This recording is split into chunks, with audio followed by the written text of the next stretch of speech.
Quelles sont les choses qui vont changer concrètement dans l'immobilier en 2025?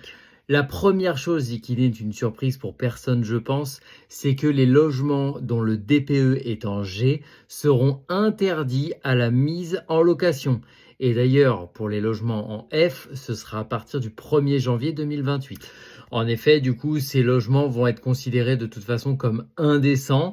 Alors ceci dit, pour avoir un bâtiment en G, faut vraiment avoir une isolation catastrophique, des fenêtres de pas bonne qualité, des systèmes de chauffage en veux-tu ou en voilà, ou des systèmes qui sont extrêmement coûteux en énergie et financièrement parlant. Donc autant vous dire que G, c'est pas pour de suite. Toujours en ce qui concerne le DPE, l'obligation de réaliser un audit énergétique pour tous les logements qui sont classés au-delà du E, donc E, F et G.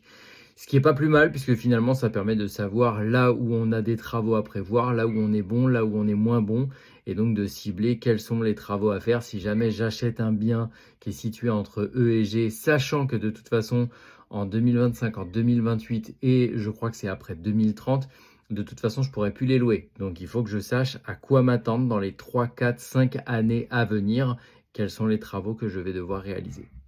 Autre chose très importante à savoir, tous les DPE qui auront été faits avant 2021 ne seront plus valables.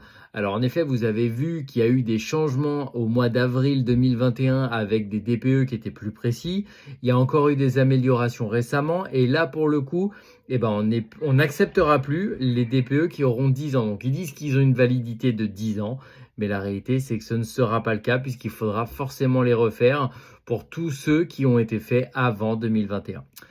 En ce qui concerne les copropriétés, à partir de 2025, il faudra joindre obligatoirement, y compris pour les copropriétés de moins de 50 lots, le PPT, plan pluriannuel de travaux.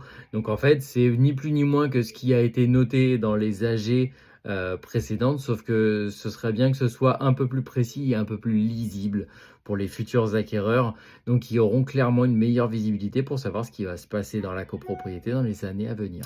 Et enfin, tous les joueurs de tennis auront la possibilité d'être coachés directement pendant le match. Alors oui, c'est vrai, mais ça n'a pas grand-chose à voir avec l'immobilier, excusez-moi.